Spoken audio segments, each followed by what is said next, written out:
Now, let's turn on the famous yet pathetic claim about the Pella Curse Tablet. Again, I'm not claiming, I'm not hating.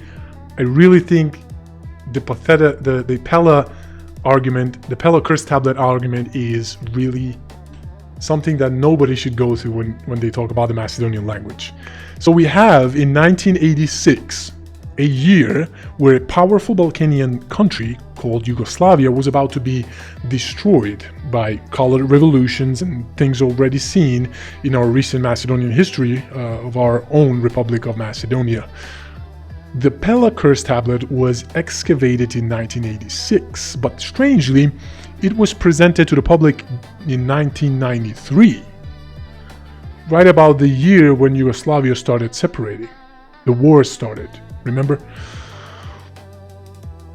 Now, how convenient for the Greeks to present the Pella Curse Tablet at this time?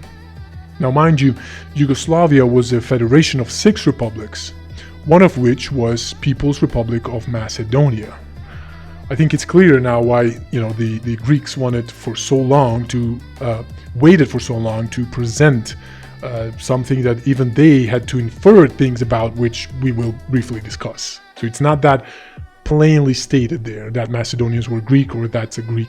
Anything about Macedonian identity is not stated in that tablet. Namely, it contained a love curse, but it never contained even the slightest idea, implications about Macedonian identity at all. It's like accepting without any doubt that because of any synagogues buildings you find in Greece, therefore you would conclude that the Greeks were Israelites.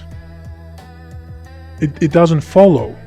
Or simply because you find, Ottoman Turkic inscriptions not inferring to any Greek identity within the inscriptions themselves, and therefore the Greeks were Turks.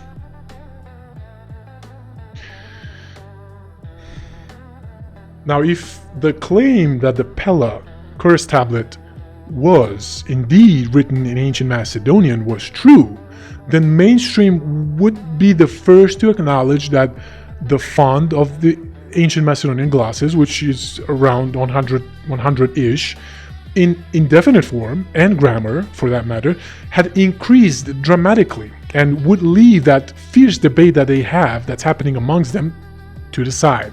It will leave it to be. It will be a done deal, They would have enough words, enough material to reconstruct the Ancient Macedonian language, but they can't do that. Why?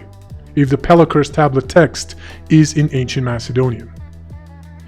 This is not the case because often is the case where simple propaganda goes against what a scientific discovery or claim truly should be like. So that's why most of the people don't actually put to rest the debate between whether the 100-ish glosses that are found were actually Macedonian or not.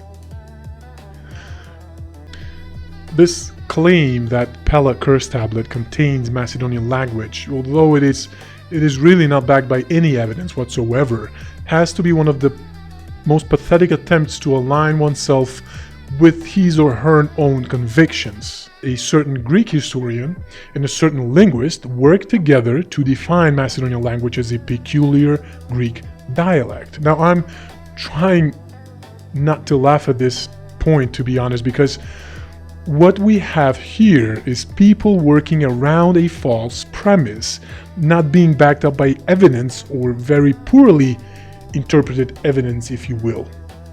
And from there, they just go on and create stuff with the first step as a flawed. I remain confused beyond explanation. If you guys understand it, let me know in the comments. I'll be more than happy to communicate with you and going back and forth around that one. But you need to help me out about this,